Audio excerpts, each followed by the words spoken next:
பிரசன்னத்தை வாஞ்சிக்கிறோ,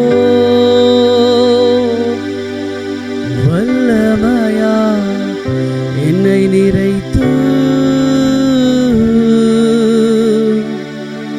நீராளுகை செய்யும். ஜீவத்தண்ணீர் நீரே, தாகம் தீர்க்கும் ஊற்றே, ஆலோசனை கர்த்தரே, ஆளுகை செய்யும்.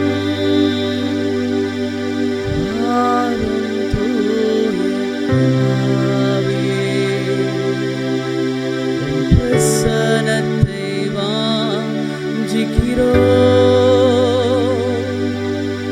வல்லமையா என்னை நிறைத்து நீராளுகை செய்யும். ஆண்டவரும் இரட்சகரும் மீட்பருமாய் இருக்கிற இயேசு கிறிஸ்துவின் விலையேற பெற்ற நாமத்தினாலே உங்களை வாழ்த்துகிறோம். அருமையான கர்த்தருடைய பிள்ளைகளே, ஆரை சன்ஷைன் இந்த நிகழ்ச்சிக்காக கர்த்தரை ஸ்தோத்தரிக்கிறேன். கர்த்தருடைய ஆவியானவர் இந்த வருடம் முழுதும் நம்மை நடத்துவார். எழும்பி பிரகாசி, உன்னுடைய ஒளி வந்தது என்ற வார்த்தையின்படி எழும்பி நீங்கள் பிரகாசிக்க போகிறீங்க. கண்களை மூடி நாம் செபிப்போம். அன்பின் பரலோக தகப்பனே, ஆரை சன்ஷைன் இந்த காலை ஜெப தியானத்தை ஆசீர்வதிப்பீராக. தேவனே, அதிகாலமே புதிய கிருபையினால நம்முடைய பிள்ளைகளை நிரப்புங்கப்பா. இன்றைக்கு பாடக்கூடிய பாடல்கள், வேத வாசிப்பு, கர்த்தருடைய வார்த்தை, ஜெபம், ஆசீர்வாதம் எல்லாவற்றையும் பரிசுத்த ஆவியானவர் ஆசீர்வதிக்க வேண்டும் என்று ஜெபிக்கிறோம். இயேசு கிறிஸ்துவின் நாமத்தில் ஜெபிக்கிறோம் பரிசுத்தமுள்ள பரலோக பிதாவே, ஆமென், ஆமென். இப்பொழுது கூட நாம் கர்த்தரை பாடி துதித்து மகிமைப்படுத்துவோம். கர்த்தருடைய நாமம் மகிமைப்படுவதாக. ஆமென், ஆமென். Praise the Lord. கிறிஸ்துவுக்குள் அருமையான சகோதர சகோதரிகளே, கர்த்தராகிய இயேசு கிறிஸ்துவின் நாமத்தில் உங்களை வாழ்த்துகிறேன். இந்த அதிகாலை வேளையில் நாம் இப்படியாக சந்திப்பதற்கும், தேவனுடைய வார்த்தையை கேட்பதற்கும், அவரை துதித்து பாடுவதற்கும் நமக்கு ஒரு அருமையான ஒரு தருணத்தை இந்த நியூ கிரேஸ் டிவியின் வாயிலாக கர்த்தர் நமக்கு ஏற்படுத்தி கொடுத்திருக்கிறார். ஆகவே இந்த காலை வேளையிலே நாம் ஒருமனப்பட்டவர்களாக அவருடைய பிரசன்னத்தை நோக்கி நாம் காத்திருப்போம். கர்த்தர் உங்களை ஆசீர்வதிப்பாராக. God bless you.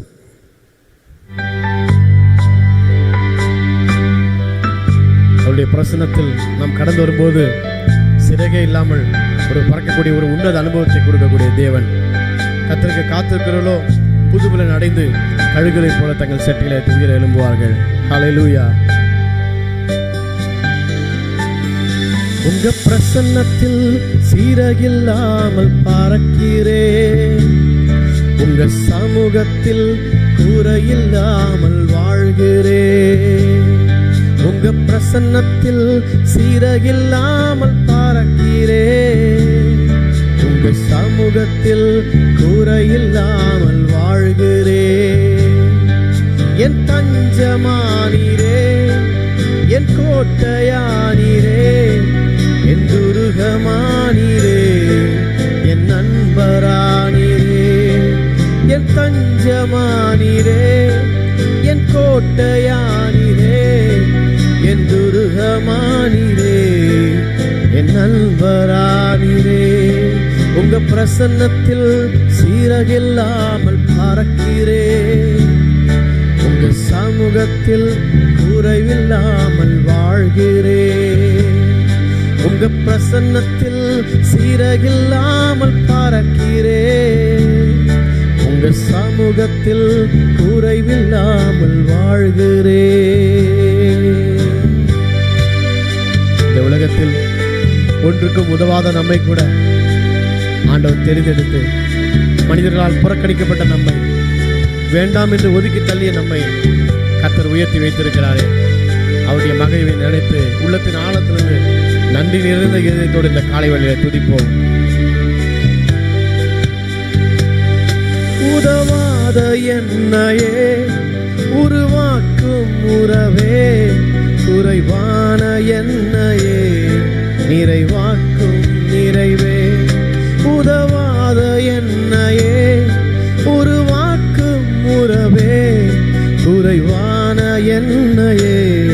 நிறைவாக்கும் நிறைவே. உங்க பிரசன்னத்தில் சீரகில்லாமல் பறக்கிறேன். உங்க சமூகத்தில் குறையில்லாமல் வாழ்கிறேன். உங்க பிரசன்னத்தில் சீரகில்லாமல் பறக்கிறேன். உங்க சமூகத்தில் குறையில்லாமல் வாழ்கிறேன். மண்ணாய் கிடந்த நம்ம எடுத்து அவர் கரத்தில் எடுத்து உருவாக்கி இன்னைக்கு அநேகருக்கு தேவனுடைய வார்த்தை சொல்லுகிறது மூலமாக ஒரு ஆசீர்வாதத்தின் வாய்க்கால்களாக நம்மை கர்த்தர் வைத்திருக்கிறார். நம்ம எல்லாரும் கர்த்தர் ஒரு பிளஸிங் சேனல்ஸாக மாற்றப் போகிறார். உற்சாகத்தோடு அவருடைய பிரசன்னத்தை உணர்ந்தவர்களாக இருக்கிற இடங்களிலே கர்த்தருடைய நாமத்தை மகிமைப்படுத்துவோம். பிரியமானவர்களே, ஹல்லேலூயா. கர்த்தர் நல்லவர். பொய்யான வாழ்வையே மெய்யாக மாற்றினி, மண்ணான என்னையே உம் கண்கள் கண்டதே. பொய்யான வாழ்வையே மெய்யாக மாற்றினி, மண்ணான என்னையே உம் கண்கள் கண்டதே. உங்க பிரசன்னத்தில் சீரகில்லாமல் பறக்கிறேன். உங்க சமூகத்தில் குறைவில்லாமல் வாழ்கிறேன். உங்க பிரசன்னத்தில் சீரகில்லாமல் பறக்கிறேன். உங்க சமூகத்தில் குறையில்லாமல் வாழ்கிறேன். ஹல்லேலூயா. கர்த்தருக்குள் பிரியமானவர்களே, இன்றைக்கு கூட நாம் வாசிக்க தெரிந்து கொள்ளப்பட்ட வேத பகுதி மத்தேயு 24வது அதிகாரம் வசனங்கள் 10 தொடங்கி 20 வரை. அப்பொழுது அநேகர் இடரலடைந்து ஒருவரை ஒருவர் காட்டி கொடுத்து ஒருவரை ஒருவர் பகைப்பார்கள். அநேக கள்ளத்தீர்க்கதரிசிகளும் எழும்பி அநேகரை வஞ்சிப்பார்கள். அக்கிரமம் மிகுதியாவதினால் அநேகருடைய அன்பு தணிந்து போம். முடிவு பரியந்தம் நிலை நிற்பவனே இரட்சிக்கப்படுவான். ராஜ்யத்தினுடைய இந்த சுவிசேஷம் பூலோகமெங்கும் உள்ள சகல ஜாதிகளுக்கும் சாட்சியாக பிரசங்கிக்கப்படும். அப்பொழுது முடிவு வரும். மேலும் பாழாக்குகிற அருவருப்பை குறித்து தானியேல் தீர்க்கதரிசி சொல்லியிருக்கிறானே, வாசிக்கிறவன் சிந்திக்க கடவன். நீங்கள் அதை பரிசுத்த ஸ்தலத்தில் நிற்க காணும்போது யூதேயாவில் இருக்கிறவர்கள் மலைகளுக்கு ஓடிப்போக கடவர்கள். வீட்டின் மேல் இருக்கிறவன் தன் வீட்டிலே எதையாகிலும் எடுப்பதற்கு இறங்காதிருக்க கடவன். வயலில் இருக்கிறவன் தன் வஸ்திரங்களை எடுப்பதற்கு திரும்பாதிருக்க கடவன். அந்நாட்களிலே கர்ப்பவதிகளுக்கும் பால் கொடுக்கிறவர்களுக்கும் ஐயோ! நீங்கள் ஓடிப்போவது மாரிகாலத்திலாவது ஓய்வு நாளிலாவது சம்பவியாதபடிக்கு வேண்டிக் கொள்ளுங்கள் என்பதே.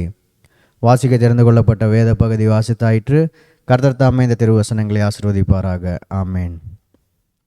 இப்பொழுதும் கூட நம் மத்தியில் வந்திருக்கிற பாஸ்டர் ஜோஷ்வா மனோகரன் ஐயா நமக்காக இந்த வேத பகுதியை தியானித்து கொடுப்பார்கள். அவரை நாம் அன்புடன் வரவேற்போம். ஆமேன்.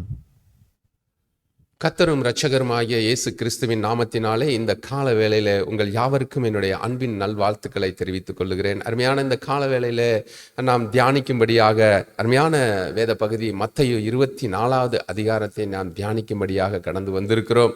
கர்த்தர் தாமே இந்த கால வேளையில உங்களோடு பேசுவாராக. நாம் ஒரு நிமிடம் கண்களை மூடி ஜெபிப்போம். கர்த்தர் நம்மோடு பேசும்படியாக கண்களை மூடு. ஸ்தோத்திரிக்கிறோம் ஆண்டவரே, இந்த கால வேலைக்காக நாங்கள் உமக்கு நன்றி செலுத்துகிறோம். இந்த காலை தியான வேலையிலும் கூட உம்முடைய கிருபையின் கரத்திலாய் நாங்கள் எங்களை தாழ்த்தி ஒப்பு கொடுக்கிறோம். அருமையான இந்த நல்ல வாய்ப்பை ஏற்படுத்தி கொடுத்ததான ஹல்லேலூயா நியூ கிரேஸ் டிவிக்காக ஆண்டவரே உமக்கு நன்றி செலுத்துகிறோம். இதில் ஒர்க் பண்ணுற ஒவ்வொரு பிள்ளைகளுக்காக உமக்கு ஸ்தோத்திரம். கர்த்தர் தாமே தொடர்ந்து அடியனை தாழ்த்தி ஒப்பு கொடுக்கிறேன். அடியனுடைய வாயின் வார்த்தைகள் இருதயத்தின் தியானங்கள் உமக்கு முன்பதாய் பிரதியாய் இருக்கத்தக்கதாக ஒப்பு கொடுத்து ஜெபிக்கிறேன். ஆவியானவர் நீர்தாமை வெளிப்படுவீராக. எங்களுடைய கண்களை திறந்து தாரும். இப்பொழுதே ஜீவ அப்பத்தை எங்களுக்கு பிட்டு தாரும். ஆசீர்வதியும் வழி நடத்தும் காத்துக்கொள்ளும். இயேசு கிறிஸ்துவின் நாமத்தில் வேண்டி ஜெபிக்கிறோம் எங்கள் ஜீவனுள்ள நல்ல பிதாவே. ஆமேன், ஆமேன். கர்த்தருடைய ஜனங்களே, இந்த கால வேளையிலும் கூட அருமையாய் நமக்கு கொடுக்கப்பட்ட தியான பகுதி மத்தேயு 24வது அதிகாரம். 24வது அதிகாரம் அது எப்படிப்பட்டதா இருக்கிறது என்று சொன்னால், இனி நடக்க போகிறதான ஒரு சம்பவங்களை குறித்து கடைசி காலம் கூட சொல்லுவாங்க. அதை அருமையான வேத பண்டிதர்கள் அழகாய் இதை சொல்லுகிறதான ஒரு காரியம்.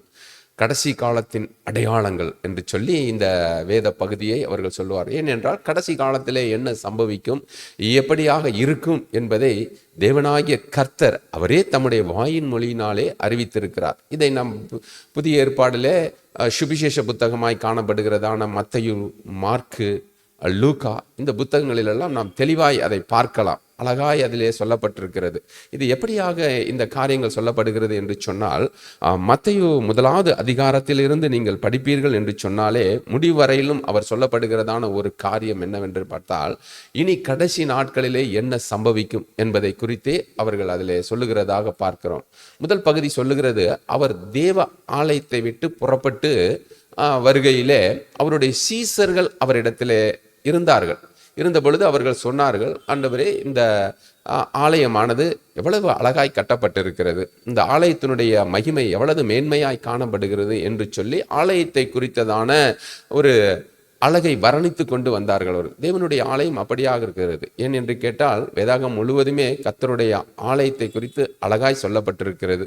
இரண்டாவது, இந்த தேவனுடைய ஆலயமானது பலமுறை சத்துருக்களாலே அது இடிக்கப்பட்டு எளிமைகள் அதை அநேக முறை தாக்குதல் செய்து திரும்ப கட்டப்பட்டதான ஒரு தேவாலயம். ஆனால் முதலாவது தரமாக அதை சாலமோன் என்கிறதான ராஜா தான் அதை கட்டினார். அந்த ஆலயத்தை ரொம்ப பிரம்மாண்டமாக அழகுள்ளதாக கட்டினார். இஸ்ரவேல் ஜனங்களுக்கு ரொம்ப மகிமையாய் காணப்பட்ட தேவனுடைய ஆலயமும் கூட. தேவனாகிய கர்த்தர் அந்த ஆலயத்தை கட்டும் பொழுது ரொம்ப மகிமைப்பட்ட தேவனாகிய கர்த்தர் சொன்னார், இந்த இடத்திலே செய்யப்படுகிற ஜெபங்களுக்கெல்லாம் என்னுடைய கண்கள் திறந்திருக்கும், நீங்கள் கூப்பிடும் பொழுதெல்லாம் என்னுடைய செவிகள் கவனித்து கேட்கும் என்று சொல்லி வாக்குறுதி பண்ணினார். அதனால தான் அந்த ஆலயத்தை மேன்மையாக வைத்திருந்தார்கள். அந்த ஜனங்களுக்கு, இஸ்ரவேல் ஜனங்களுக்கு, யூத ஜனங்களுக்கு, அங்கு சுற்றி வாழ்ந்த பல ஜனங்களுக்கு, பலதரப்பட்ட மக்களுக்கும் கூட அந்த தேவனுடைய ஆலயமானது பிரம்மாண்டமாக காணப்பட்ட இந்த தேவனுடைய ஆலயம் பலமுறை சத்துருக்களாலே அது இடிக்கப்பட்டு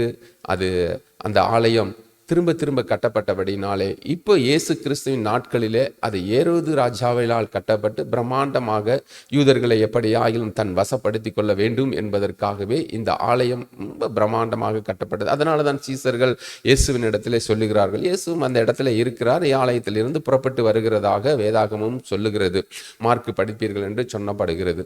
அதிலே தன்னுடைய சீசர்கள் சொல்லுகிறார்கள், ஆண்டவரே, இந்த ஆலயத்தை பார்த்தீரா, எத்தனை ஒரு அழகுள்ள ஒரு ஆலயம், எவ்வளவு பிரம்மாண்டமாக இருக்கிறது என்று சொல்லும் பொழுது ஆண்டவராகிய இயேசு சொல்லுகிறார், தேவாலயத்திலும் பெரியவர் நான் வெளியிலே இருக்கிறேன், ஆனாலும் நீங்கள் தேவனுடைய ஆலயத்தை பார்த்து கொண்டு இருக்கிறீர்கள் என்று ஒருவேளை நினைத்திருப்பார். அந்த பகுதியில் இது அச்சிடப்படவில்லை என்றாலும் இது தேவனிலும் ஆலயத்திலும் பெரியவர் தேவன் ஒருவர் இருக்கிறார் என்பதை வேதாகம் தெளிவாய் சொல்லுகிறது. அப்ப தேவனுடைய அந்த ஆலயத்தை காட்டிலும் பெரியவர் நான் இங்கே வெளியே நின்று கொண்டிருக்கிறேன். ஆனாலும் இந்த ஆலயமானது ஒரு நாள் வரும், அந்த நாளிலே இந்த ஆலயமானது ஒரு கல்லின் மேல் கல் இல்லாதபடிக்கு எல்லாம் இடிக்கப்பட்டு போகும் என்று சொன்ன பொழுது சீசர்களுக்குள்ளாக அது ஒரு கேள்விக்குறியாகவே காணப்பட்டது. என்ன இப்படி சொல்லுகிறாரே என்று சொல்லி அவரை பின்தொடர்ந்து போனார்கள். இதில் மார்க்கிலே படிப்பீர்கள் என்று சொன்னால் குறிப்பாக அதில் 4 பேரை மட்டும் சொல்லப்பட்டிருக்கு. பேதுரு, யோவான், யாக்கோபு, அந்திரேயா என்று சொல்லப்பட்டிருக்கு. இன்னாலும் எல்லா சீசர்களும் அந்த இடத்துல இருந்திருப்பார்கள்.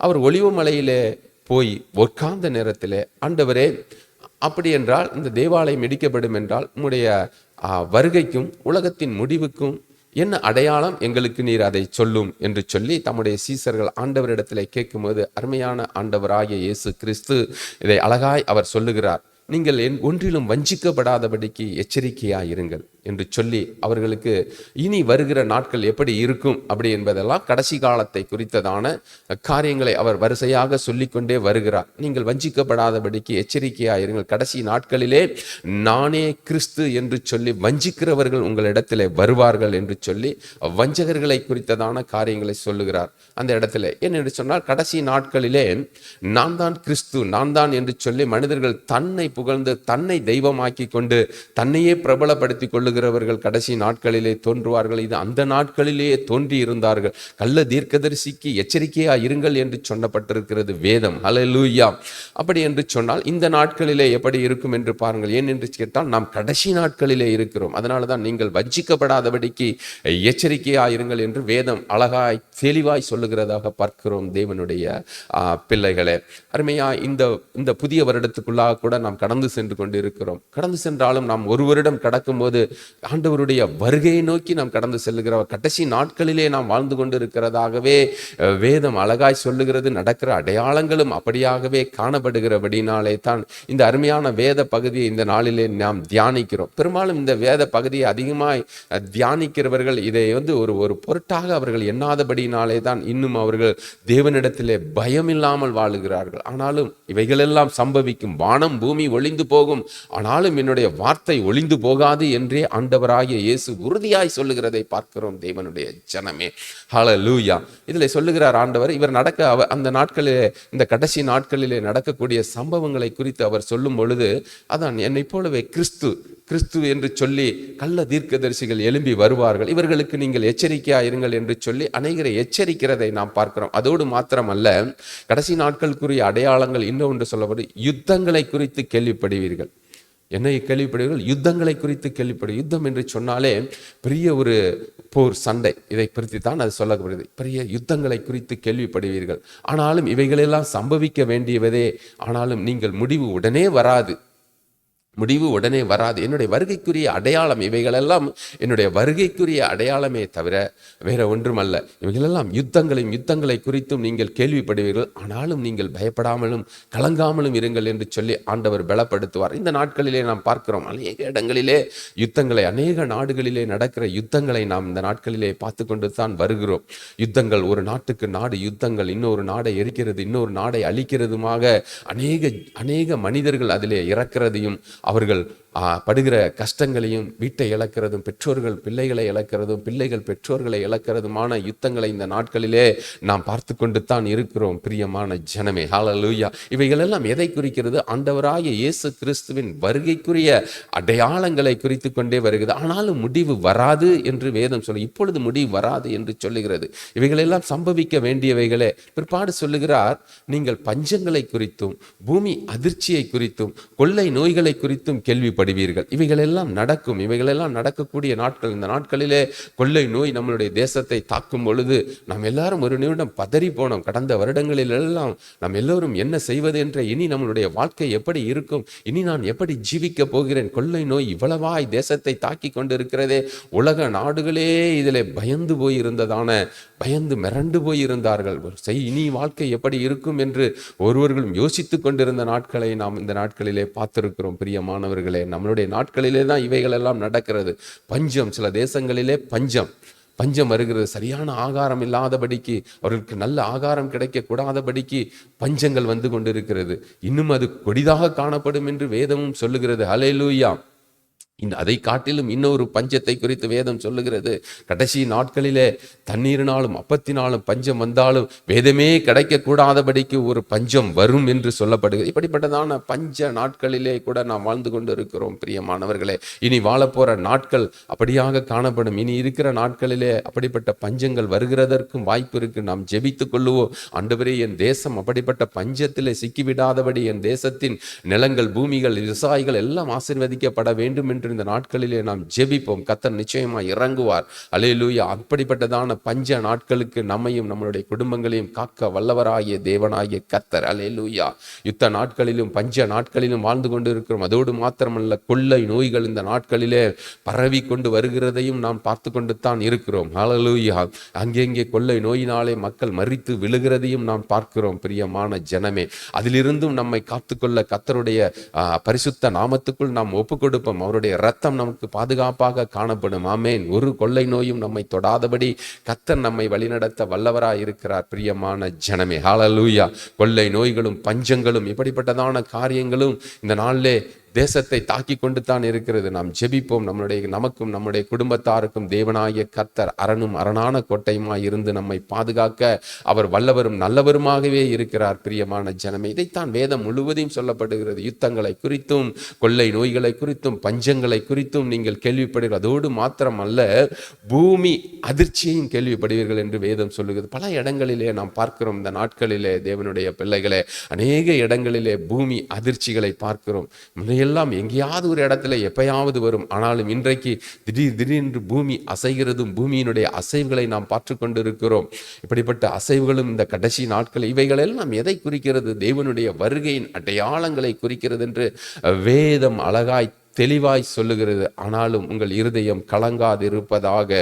ஹல்லேலூயா. தெரிந்து கொள்ளப்பட்டவர்களின் மித்தமாக நாட்கள் குறைக்கப்படும் என்று சொல்லியிருக்கு. அதோடு மாத்திரமல்ல, தெரிந்து கொள்ளப்பட்டவர்களாய் இருந்தால் அதோடு மாத்திரமல்லாதபடி கர்த்தர் அவர்களுக்கு சிறப்பான பாதுகாப்பை கொடுக்கவும் வல்லவராய் இருக்கிறார். இவை சம்பவங்களுக்கெல்லாம் உங்களை விலக்கி காத்து தம்முடைய ரகசிய வருகையிலே தேவனாகிய கர்த்தர் உங்களை பாதுகாத்து சபையாக எடுத்துக்கொண்டு உங்களை பாதுகாப்பார். பிரியமான ஜனமே, நிச்சயமாய் ஆண்டவராகிய இயேசு செய்ய வல்லவராய் இருக்கிறார். அதோடு மாத்திரமல்ல, இன்னும் கடைசி காலத்து அடையாளங்களை குறித்து இந்த வேதாகமம் முழுவதிலும் 24வது அதிகாரம் முழுவதிலும் தெளிவாய் சொல்லப்பட்டிருந்தாலும் இன்னொரு காரியங்கள் சொல்லப்படுகிறது. அதை நாம் கொஞ்சம் அதை படித்துவிட்டு பிற்பாடு நம்ம வசனத்துக்குள்ளாக கடந்து செல்லுவோம். படிக்கலாம். மத்தேயு 24வது அதிகாரம் 14வது வசனத்தை படிப்போம். 15 நாம் படிப்போம். ராஜ்யத்தினுடைய இந்த சுவிசேஷம் பூலோகம் எங்கும் உள்ள சகல ஜாதிகளுக்கும் சாட்சியாக பிரசங்கிக்கப்படும். அப்போது முடிவு வரும். மேலும் பாழாக்குகிற அருவருப்பை குறித்து தானியேல் தீர்க்கதரிசி சொல்லியிருக்கிறானே. ஆமென். ஹல்லேலூயா, ஹல்லேலூயா. இதுல தெளிவாய் சொல்லப்படுகிறதான ஒரு காரியம், இந்த ராஜ்யத்தின் சுவிசேஷமானது பூலோகம் எங்கிலும் முந்தி பிரசங்கிக்கப்பட வேண்டும், பிற்பாடு முடிவு வரும் என்று வேதம் அழகாய் சொல்லுகிறது. ஹல்லேலூயா. இதில் சொல்லப்படுகிறதான காரியங்கள் இந்த நாட்களிலே உலகம் எங்கிலும் அநேக பகுதிகளிலே சுவிசேஷம் சொல்லிக்கொண்டே வருகிறார்கள். ஆனாலும் இன்னும் சுவிசேஷம் சொல்லி முடியவில்லை. ஹல்லேலூயா. இன்னும் பல இடங்களுக்கு சுவிசேஷம் அறிவிக்க வேண்டியது நம்மளுடைய கடமையாயிருக்கிறது. தேவனுடைய பிள்ளைகளை, நாம் வாழுகிற இடங்களிலே இருக்கிற இடங்களிலே தேவனுடைய ராஜ்யத்தின் சுவிசேஷத்தை நாம் சொல்லுவோமானால் நிச்சயமாய் கர்த்தர் அவர்களை ரட்சிக்க வல்லவராய் இருக்கிறார். இப்படிப்பட்ட உபத்திரவங்களுக்கு, கொள்ளை நோய்களுக்கும், பூமி அதிர்ச்சிகளுக்கும், பஞ்சங்களுக்கும் நம்மை விலக்கி காக்க, யுத்தங்களுக்கும் நம்மளை விலக்கி காக்க அவர் வல்லவரும் நல்லவரும் போதுமானவருமாய் இருக்கிறார். அதனாலே தான் சொல்லுகிறது, இந்த ராஜ்யத்தின் சுவிசேஷமானது முந்தி சகல ஜாதிகளுக்கும் அறிவிக்கப்பட வேண்டும், அப்பொழுது முடிவு வரும் என்று சொல்லப்படுகிறது. கேள்விப்படாமல் எந்த இடத்திலையும் அவர்கள் பெற்றுக்கொள்ள முடியாது. கேள்விப்படாமல் ஒன்றையும் அவர்கள் அறிந்து கொள்ள முடியாது. அப்போ ஒருவன் அறிவிக்கப்படாவிட்டால் அவர்கள் எப்படி கேள்விப்படுவார்கள்? அப்ப அறிவிக்கப்படுவதற்கு ஒரு காரியம் இருக்குமானால், நீங்கள் பிரசங்கிக்கிறதற்கு ஒரு காரியம் இருக்குமானால், ஆண்டவராகிய இயேசு கிறிஸ்துவின் சுவிசேஷம் மாத்திரமே. இந்த சுவிசேஷத்தின், ராஜ்யத்தின் சுவிசேஷத்தை, பரலோகத்தின் சுவிசேஷத்தை நாம் அறிவிக்கும் பொழுது அந்த ஜனங்கள் ஹல்லேலூயா காக்கப்படுவார்கள். இந்த உபத்திரவங்களுக்கு அவர்கள் காக்கப்படுவார்கள். நம்மையும் காப்பார். நாம் அறிவிக்கிற இயேசு எந்த ஜனங்களெல்லாம் ஏற்றுக்கொள்ளுகிறார்களோ அத்தனை பேர்களையும் காக்க வல்லவர். எத்தனை பேர்கள் கேள்விப்படுகிறார்களோ, அவரை ஏற்றுக்கொள்ளுகிறார்களோ, சுவிசேஷத்தை ஏற்றுக்கொண்டு கர்த்தராகிய தேவனை தன் இருதயத்தில் ஏற்றுக்கொள்ளுகிறார்களோ அத்தனை பேர்களையும் தேவன் தம்முடைய பிள்ளைகள் என்று சொல்லுகிறார். ஒரு நாளும் தம்முடைய பிள்ளைகளை அவர் கைவிடவே மாட்டார். தம்முடைய உள்ளங்கையிலே வரைந்து வைத்துக் கொள்ளுகிறவர் நம் ஆண்டவராகிய தேவன். அதைத்தான் ஹல்லேலூயா யோவான் 1வது அதிகாரம் 12வது வசனம் சொல்லுகிறது. அவரை ஏற்றுக்கொண்டவர்கள் எத்தனை பேர்களோ அத்தனை பேர்களும் தேவனுடைய பிள்ளைகள் ஆகும்படிக்கு அவர்களுக்கு அதிகாரம் கொடுக்கிறார். அதோடு மாத்திரமல்ல, அவர்களுக்கு புத்திர சீகாரத்தின் ஆவியை தந்து அவர்களை பலப்படுத்துகிறார் என்று வேதம் அழகாய் தெளிவாய் சொல்லி வருகிறது. தேவனுடைய பிள்ளைகளை, இந்த ராஜ்யத்தின் சுவிசேஷத்தை குறித்து நாம் சற்று அறிந்து கொள்வோமானால், என்ன சுவிசேஷம் அது? சுவிசேஷத்திற்கு பிரசங்கிக்கிறதற்கு ஒரு சுவிசேஷம் இருக்குமானால் அது எப்படிப்பட்ட சுவிசேஷம்? என் ஆண்டவராகிய இயேசு கிறிஸ்துவை பற்றின சாட்சியே ராஜ்யத்தின் சுவிசேஷம். அதுவே தீர்க்க தரிசன வார்த்தையாகவும் காணப்படுகிறது. தேவனுடைய பிள்ளைகளை, இதை நாம் அறிவிப்போம் என்று சொன்னால் அநேகர் தேவனை அறிந்து கொள்ளுவார்கள். தேவனாகிய கர்த்தர் அவருடைய உள்ளத்திலே பிறப்பார். அதோடு மாத்திரமல்ல, கர்த்தர் அவர்களை எல்லா தீங்குகளுக்கும் விலக்கி காக்க போதுமானவரும் நல்லவரும் வல்லவரும் போதுமானவருமாய் இருக்கிறார் நம் ஆண்டவராகிய தேவன். எப்படி ராஜ்யத்தின் சுவிசேஷத்தை பிரசங்கிக்க வேண்டும்? வேதம் சொல்லுகிறது. சங்கீதம் 93வது வசனத்திலே, ஹல்லேலூயா, 93வது அதிகாரம் சங்கீத புத்தகத்திலே அதில் அழகாய் படிப்பீர்கள். முதல் வசனமே சொல்லுகிறது, கர்த்தர் ராஜரீகம் பண்ணுகிறவர், மகத்துவத்தை அணிந்து கொண்டிருக்கிறார், அதனால் இந்த பூச்சக்கரம் அசையாதபடிக்கு அது நிலை பெற்று இருக்கிறது என்று சொல்லுகிறது. அப்படி என்றால் கர்த்தர் ராஜரீகம் பண்ணுகிறவர். ராஜரீகம் பண்ணுகிறதான நம் தேவனாகிய கர்த்தர் தாழ பூமியிலே மனித அவதாரம் எடுத்து இறங்கி வந்தார் என்று பிலிப்பியர் 2வது அதிகாரம் சொல்லுகிறது. நம்மை போல பாடுள்ளவராக தாழ பூமியில இறங்கி வந்து மரண பரியந்தம் தன்னை தாழ்த்தினார் என்று சொல்லுகிறது. இதுதான் தேவனுடைய ராஜ்யத்தின் சுவிசேஷம். ஆண்டவராகிய இயேசு ராஜாதி ராஜா, சர்வ வல்லமை உள்ள தேவனாகிய கர்த்தர் மனித அவதாரம் எடுத்து தாழ பூமியிலே வந்தார் என்று சொல்லப்படுகிறதே, அது அருமையான ஒரு சுவிசேஷமாக காணப்படுகிறது. வேற ஒரு சுவிசேஷம் உலகத்திலே கிடையாது. வேற ஒரு சுவிசேஷம் கட்டளையிடப்படவில்லை. இயேசு கிறிஸ்துவை பற்றின சாட்சியே அது சுவிசேஷம். ஹல்லேலூயா. அதுதான் மெய்யான சுவிசேஷம். அதிலே தான் ரட்சிப்பு. இயேசு கிறிஸ்துவை பற்றின சாட்சி தான் ரட்சிப்பு. ஹல்லேலூயா. அதைத்தான் பவுல் அழகாய் சொல்லுகிறார். நாங்கள் எதை பற்றி பிரசங்கிக்கிறோம்? சிலுவையில் அடிக்கப்பட்ட இயேசுவே அல்லாமல் வேற ஒன்றையும் குறித்து நாங்கள் பிரசங்கிக்கிறதில்லை என்று சொல்லப்படுகிறதாக நாம் பார்க்கிறோம். ஹல்லேலூயா. அருமையாய் கொரிந்தியர் 1வது அதிகாரத்திலே நாம் படிப்போம் என்று சொன்னால் அழகாய் பவுல் எழுதுகிறார். அதை அழகாய் எழுதி வைத்திருக்கிறார். நாங்கள் சிலுவையில் அடிக்கப்பட்ட இயேசுவைத்தான் பிரசங்கிக்கிறோம் என்று சொல்லி. அவர்தான் ரட்சிக்க வல்லவர். ஹல்லேலூயா. சிலுவை தான் நம்மளை ரட்சிக்கும். சிலுவை பாடுகள் தான் நம்மை ரட்சிக்கும். இயேசு சிலுவையிலே பட்ட பாடுகள், அதை தியானிக்கும் பொழுது அதிலிருந்து தான் ராஜ்யத்தின் சுவிசேஷம், அதிலிருந்து தான் ரட்சிப்பு. இதுதான் சுவிசேஷம். எனக்காய் ஆண்டவராகிய இயேசு இந்த பூமியிலே வந்தார் என்று சொல்லப்படுகிறது தான் பிரியமானவர்களே. இதில் உள்ளதான முக்கியமான காரியம் இதுதான் ராஜ்யத்தின் சுவிசேஷம். ஹல்லேலூயா. சுவிசேஷம் ஏன் என்று சொன்னால் ராஜாதி ராஜா அவர், கர்த்தாதி கர்த்தா அவர் தான் தாழ பூமியில இறங்கி வந்தவர். அவரை குறித்து நம்ம அறிவிக்கும் பொழுது தேசத்துக்குள்ளாக இந்த ராஜ்யத்தின் சுவிசேஷமானது கடந்து செல்லும். வேற ஒரு சுவிசேஷம் அல்ல. ஹல்லேலூயா. இதுதான் சுவிசேஷம். இயேசு கிறிஸ்துவை பற்றின சாட்சியே பிரசங்கமே, அதுவே பிரசங்கம், அதுதான் சுவிசேஷம். இந்த சுவிசேஷத்தை அறிவிக்கும் பொழுது அநேக ஜனங்கள் ரட்சிக்கப்படுவார்கள். வேதம் தெளிவாய் சொல்லுகிற ரட்சிக்கப்படுகிறவர்களை தன் சபையிலே சேர்த்து கொண்டு வந்தார் என்று அழகாய் சொல்லுகிறது. அப்போஸ்தலர் புத்தகத்திலே நீங்கள் படிப்பீர்கள் என்று சொன்னால் ரட்சிக்கப்படுகிறவர்கள் அனுதினம் சபையிலே சேர்த்து கொண்டே வந்தார். அவர்கள் சுவிசேஷத்தை கேள்விப்படுகிறார்கள், விசுவாசத்தை கேள்விப்படுகிறார்கள், கேள்விப்பட்டு விசுவாசிக்கிறார்கள். விசுவாசிக்கிறதுனாலே அவர்களுக்குள்ளாக பெரிய ஒரு ரட்சிப்பை அவர்கள் அடைகிறார்கள். தேவனுடைய பிள்ளைகளை, இதுதான் சுவிசேஷம்.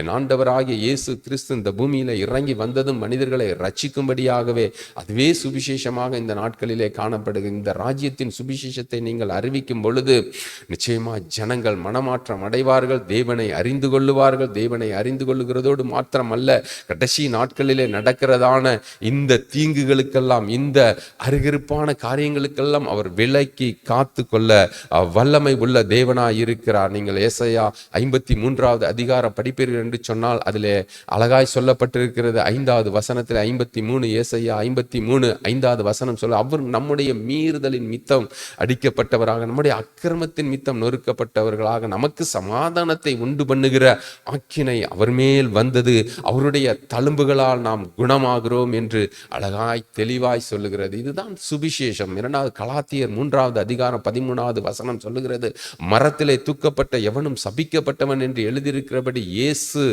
நமக்காய் சாபமானார் என்று சொல்லப்படும். நமக்காக அவர் சாபமானார். நம்முடைய பாடுகள், நம்முடைய மீறுதல் எல்லாவற்றையும் அவர் ஏற்றுக்கொண்டார் என்று வேதம் அழகாய் சொல்லுகிறது. அதைத்தான் 1 யோவான் 1:7 சொல்லப்போ, இயேசு கிறிஸ்துனுடைய இரத்தம் அது சகல பாவங்களையும் நீக்கி நம்மை சுத்திகரிக்க அது வல்லமை உள்ள இரத்தமாய் காணப்படுகிறதுனாலே நம்மளை பரிசுத்தப்படுத்துவார். நம்மை பரிசுத்தப்படுத்தி அவர் பரிசுத்தராய் இருக்கிறபடினாலே நம்மை பரிசுத்தத்தோடு காத்து கொள்ள அவர் வல்லமை உள்ள தேவனாய் இருக்கிறார். இதுதான் ராஜ்யத்தினுடைய சுவிசேஷம். இயேசு கிறிஸ்துவை பற்றின சுவிசேஷம் தான் ஒரு மனிதனை அவர் ஹல்லேலூயா ரட்சிக்க வல்லமை உள்ள ஒரு அருமையான சுவிசேஷம். ஹல்லேலூயா. நாம் படிக்கலாம். மீண்டும் அடுத்தபடியாக சொல்லப்படுகிறது, அந்த அருகிருப்பான காரியங்களை குறித்து சொல்லப்படுகிறது. நாம் படிக்கலாம். அதே மத்தேயு 24வது அதிகாரம் 15வது வசனத்தை நாம் படிப்போமா? மேலும் பாழாக்குகிற அருவருப்பை குறித்து தானியேல் தீர்க்கதரிசி சொல்லியிருக்கிறானே. ஆமென். ஹல்லேலூயா. வாசிக்கிறவன் சிந்திக்க கடவன். நீங்கள் அதை பரிசுத்த ஸ்தலத்தில் நிற்க காணும்போது யூதேயாவில் இருக்கிறவர்கள் மலைகளுக்கு ஓடி போக கடவர்கள். ஆமென். ஹல்லேலூயா. அழகாய் தானியேல் தீர்க்கதரிசி சொல்லியிருக்கிறானே, பாழாக்குகிற அந்த அருகிருப்பை குறித்து என்று வேதம் தெளிவாய் சொல்லுகிறது. அடுத்தபடியாக பாழாக்குகிற அருகருப்பு என்று சொன்னால் கடைசி நாட்களிலே நடக்கிறதான அருகருப்பான காரியங்களை குறித்ததான காரியங்களை இதில் வேதத்திலே சொல்லப்படுகிறது. என்ன என்று சொல்லப்படுமெனால், தானியேலின் புத்தகத்திலே ஒரு வசனம் இருக்கிறது.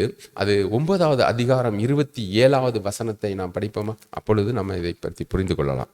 அவர் ஒரு வாரம் அளவும் அநேகருக்கு உடன்படிக்கையை உறுதிப்படுத்தி அந்த வாரம் பாதி சென்றபோது பலியையும் காணிக்கையையும் ஒழிய பண்ணுவார். அருவருப்பான சட்டைகளோடே பாழாக்குகிறவன் வந்து இறங்குவான்.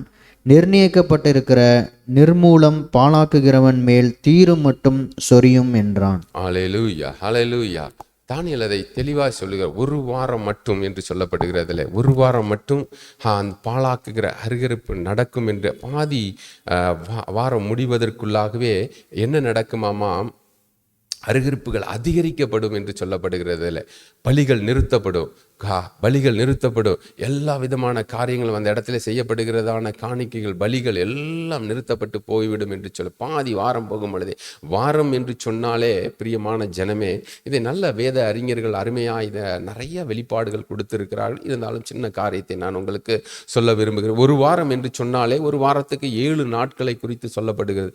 இந்த 7 நாட்களும் ஒவ்வொரு நாட்களும் ஒரு வருடத்திற்கு சமமாய் சொல்லப்படுகிறது. ஹல்லேலூயா. இப்படித்தான் வேதத்தை நாம் தியானிக்கும் பொழுது ஒரு நாள் என்பது ஒரு வருடத்திற்கு அடையாளம். அப்பொழுது ஒரு வாரம் என்று சொன்னால் 7 நாட்கள், 7 நாட்கள் 7 வருடங்கள். அப்பொழுது என்றால் 7 வருடங்கள் சத்துருவின் கையிலால் கொடுக்கப்படுகிறது. இந்த ஹல்லேலூயா, அந்த கடைசி நாட்களை சத்துருவுக்கு கையளிக்கப்படுகிறது என்று வேதம் அழகாய் தெளிவாய் சொல்லுகிறது. பிரியமான ஜனமே, அந்த 7 வருடங்கள் உபத்திரவ நாட்கள், பலிகள் நிறுத்தப்படும், அந்த இடத்துல செய்யப்படுகிற காணிக்கைகள் பலிகள் எல்லாம் நிறுத்தப்பட்டு போகும்.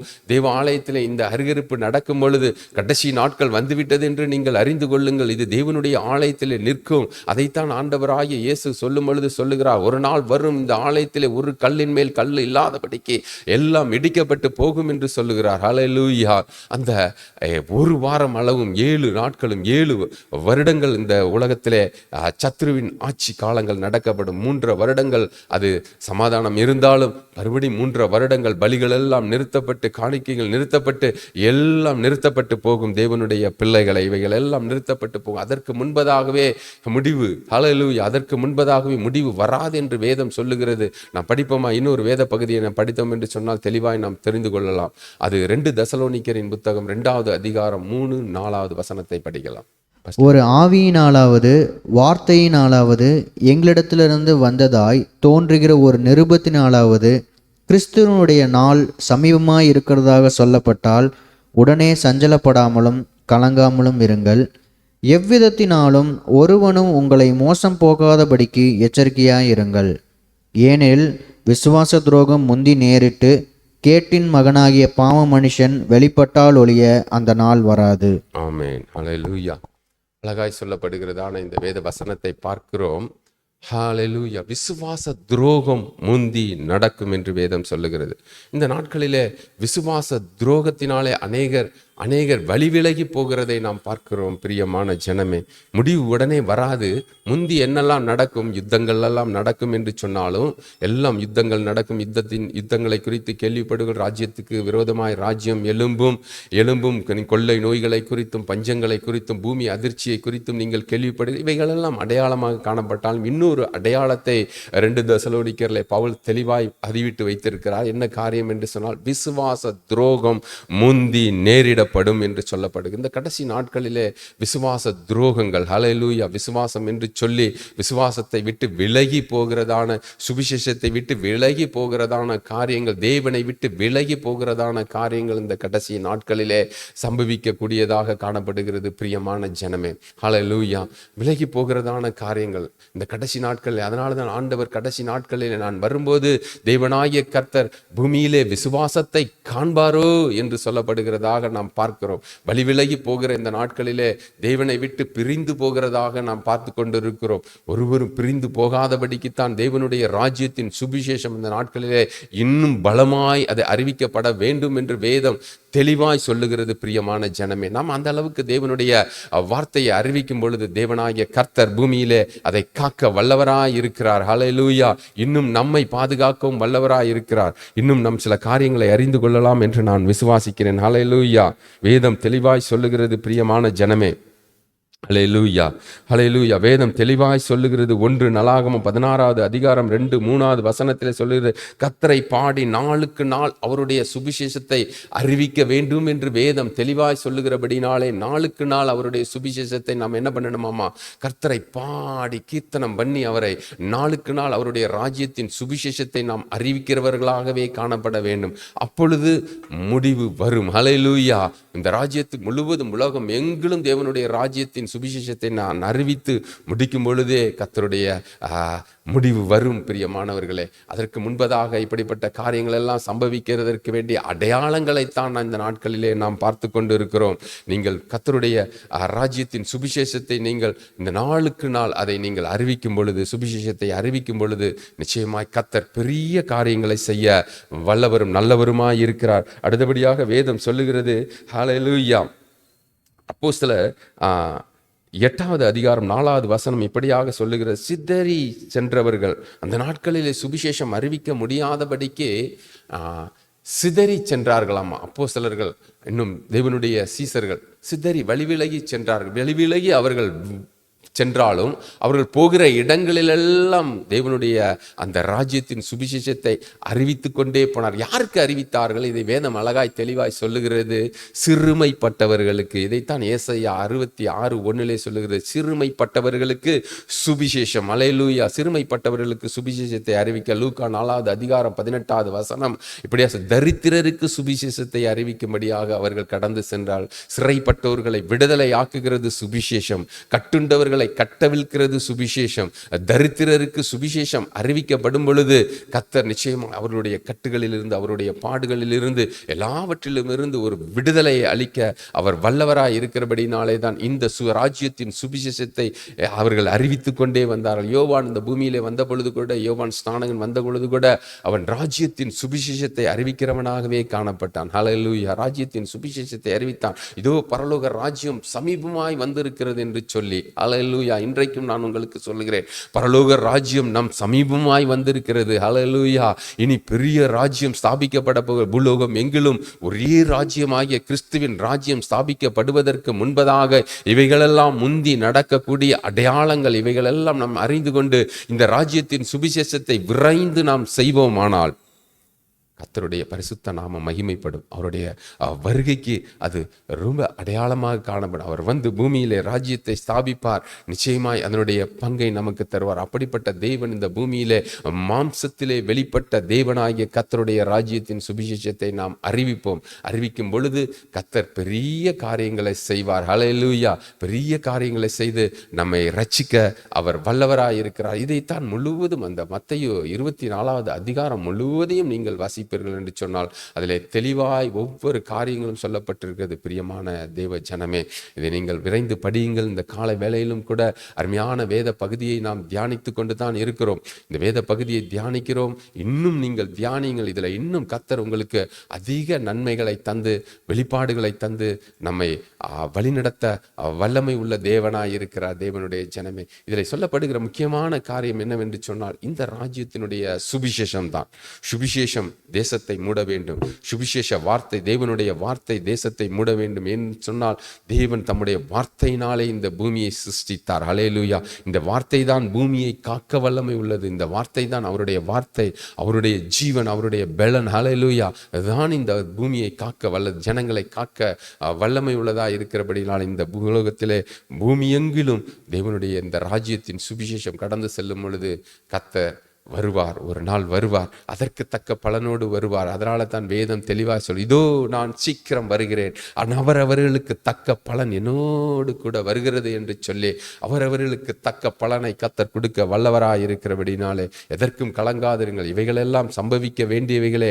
ஆனாலும் இந்த கேட்டின் மகன் வெளிப்பட்டால் ஒழிய இவைகளெல்லாம் வெளிப்படாது. முந்தி அருகிருப்பான காரியங்கள் எல்லாம் நடந்து தீரும். மலையிலும் இவைகளெல்லாம் நடந்து தீர்ந்த பிற்பாடே இந்த பூலோகத்திலே பல காரியங்கள் நடக்கும். மலையில் பூமி அதிர்ச்சிகளும் கொள்ளை நோய்களும் இன்றைக்கு இவைகளெல்லாம் ஒரு அடையாளமாக காணப்பட்டாலும் இவைகளெல்லாம் அடையாளம் தான். இன்னும் முழுமையாக இவைகளெல்லாம் இன்னும் வரவில்லை. இவைகளெல்லாம் கிறிஸ்துவின் அடையாளத்துக்கு தன்னை வெளிப்படுத்தி காட்டிக் கொண்டிருக்கிறது. பூமி அதிர்ச்சிகளும் கொள்ளை நோய்களும் பஞ்சங்களும் யுத்தங்களையும் ராஜ்யத்துக்கு விரோதமாக எழும்புகிற ராஜ்யங்களும் எல்லாம் இன்றைய நாட்களில் ஒரு அடையாளமாக எழும்பினாலும் இவைகளெல்லாம் ஒரு அடையாளத்திற்குத்தான் காணப்படுகிறதே தவிர இன்னும் அது முழுதாய் எழும்பும் பொழுது நம்மாலே அதை சகித்து கொள்ள முடியாது. அதனாலே தான் வேதம் தெளிவாய் சொல்லுகிறதை பார்ப்போம் என்று சொன்னால், அவரவர்கள் மலைக்கு, யூதேயாவில் உள்ள ஜனங்கள் மலைக்கு ஓடிப்போவார். அது ஒரு மரிகாலமாக இல்லாதபடிக்கு, அது ஒரு தேவனுடைய நாளாய் இல்லாதபடிக்கு பார்த்து கொள்ளுங்கள். இப்படிப்பட்ட நாட்கள் வராதபடி நீங்கள் வேண்டிக் கொள்ளுங்கள். தெரிந்து கொள்ளவர்களின் மித்தம் இந்த நாட்கள் குறைக்கப்படும் என்றே சொல்லுகிறது.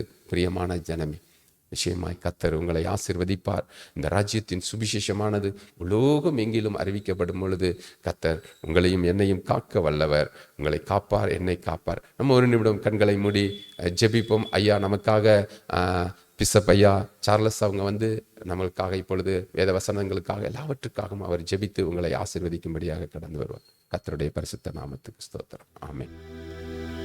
அன்பானவர்களே, இந்த நேரத்தில் கூட கர்த்தரோட வார்த்தையை நாம் கேட்டோம் இல்லையா? ஆண்டோட வருகை மிகவும் சமீபமாக இருக்கிறது. ஆயத்தப்படுவது ரொம்ப ரொம்ப முக்கியமாக இருக்கிறது. கர்த்தருடைய சத்தத்தை கேட்டீங்க, சத்தியத்தை அறிந்து கொள்ளுங்க. கர்த்தர்களோடு பேசி இருக்கிறார். வரும் காலங்கள் கூடியதாக இருக்க போகிறது. ஆமாம், ஆண்டவர் உங்களை நேசிக்கிறார், உங்களை பாதுகாக்க வேண்டும் என்று விரும்புகிறார். இப்பேற்பட்ட கர்த்தருடைய வார்த்தைகள் ஒரு எச்சரிப்பின் செய்தியாய் நமக்கு வருகிறது. அப்படினால உலகத்தின் மேல் இருக்கிற அந்த மோகங்கள், உலகத்தின் மேல் இருக்கிற ஆசைகள் எல்லாம் விட்டொழிந்து நித்திய வாழ்க்கைக்கு பங்குள்ள பிள்ளைகளாக நாம் மாற வேண்டும் என்று சத்தியம் நமக்கு வெளிப்படுத்துகிறது. அப்படின்னா ஐயா இந்த உலகத்துக்குரியதெல்லாம் வேண்டாம் அப்படின்னு நீங்கள் சொல்கிறீங்களா அப்படின்னு நீங்கள் என்கிட்ட கேட்கலாம். ஆனால் வேதவசனம் சொல்கிறது, முதலாவது தேவனுடைய ராஜ்யத்தையும் அவருடைய நீதியும் தேடுங்கள், இவைகளெல்லாம் உங்களுக்கு கூட கொடுக்கப்படும் என்று ஆண்டவரே சொல்லிட்டார். ஆனால் நம்ம அதை முக்கியப்படுத்தி போயிட்டுருக்குறோம். ஆனப்படினாலே கர்த்தர் தான் நமக்கு எச்சமான. அவர் நமக்கு என்ன சொல்கிறாரோ அதன்படி நம்ம செய்வோம். கண்களை மூடி நாம் ஜெபிக்கலாம். மகா இரக்கமும் கிருபையும் உள்ள தகப்பனே, இந்த ஆசீர்வதிக்கப்பட்ட நல்ல நேரத்திற்காக உமக்கு நன்றி செலுத்துகிறோம். தேவரீர் நீர் பேசின ஒவ்வொரு வார்த்தைக்காக நன்றி செலுத்துகிறோம். உங்களுடைய வருகைக்கு நாங்கள் ஆயத்தமாக அந்த இருதயத்தை ஆயத்தப்படுத்த, உள்ளத்தை ஆயத்தப்படுத்த, மனதை ஆயத்தப்படுத்த, சிந்தையை ஆயத்தப்படுத்த ஆண்டவர் கிருபை செய்யுங்கப்பா. ஆண்டவர் மன இறங்குங்க தகப்பனே. இதை பார்த்து கொண்டிருக்கிற ஒவ்வொரு பிள்ளையுடைய இருதயம் தொடுவதாக, ஒவ்வொரு உள்ளங்களும் தொடுவதாக. ஒரே மனம் புதிதாக மாறட்டும்பா, இருதயம் புதிதாக மாறட்டும்பா. ஆண்டவரே உமக்கு ஸ்தோத்திரம். சோம்பேறித்தனமாக, உதாசீனமாக இருக்கிற ஒவ்வொரு பிள்ளைகளையும் நினைத்தருளும். அவர்கள் ஒவ்வொருவரும் ஆயத்தப்படும். கர்த்தருடைய ஆவியானவர் கிருபை செய்யுங்க. இதை கேட்கிற காத்திருக்கிற ஒவ்வொரு பிள்ளைகளும் நம்முடைய ஆவியானவர் வரட்டும். தேவ ஜனமே, ஆண்டவர் உங்களுக்கு ஒரு அறைகோவலை கொடுத்திருக்கிறார் என்று மனம் திரும்புங்கள். பரலோக ராஜ்யம் சமீபத்திருக்கிறது. ஆண்டவரே, நம்முடைய பிள்ளைகள் ஒவ்வொருவரையும் ஆசீர்வதியும். நம்முடைய அழிவுகளுக்கு விலக்கி பாதுகாத்துக் கொள்ளும். இயேசு கிறிஸ்துவின் நாமத்தில் ஜெபிக்கிறோம் பரிசுத்தமுள்ள எங்கள் பரலோக பிதாவே, ஆமென். யாவரும் சேர்ந்து சொல்லுவோம். என் ஆத்துமாவே கர்த்தரை ஸ்தோத்திரி, என் முழு உள்ளம் என்னுடைய பரிசுத்த நாமத்தை ஸ்தோத்திரி. என் ஆத்துமாவே கர்த்தரை ஸ்தோத்திரி, கர்த்தர் செய்த சகல உபகாரங்களை மறவாதே. ஆமென். நம்முடைய கர்த்தராகிய இயேசு கிறிஸ்துவின் கிருபை, பிதாவாகிய தேவனின் அன்பு, பரிசுத்த ஆவியானவருடைய ஐக்கியம் நம் அனைவரோடும் என்றும் என்றும் சதா காலங்களில் நீடித்து நிலைத்திருப்பதாக. ஆமென். ஆமென். God bless you. God be with you. கர்த்தர் உங்களை ஆசீர்வதிப்பாராக. நீங்கள் கர்த்தரின் பார்வைக்குள் இருங்கள், அவரை நோக்கி பாருங்கள். நம்முடைய வாழ்க்கையில மிகுந்த ஒரு பாதுகாப்பும் ரட்சணியமும் நமக்கு உண்டாகட்டும். God bless you. God be with you. நாளை சந்திப்போம்.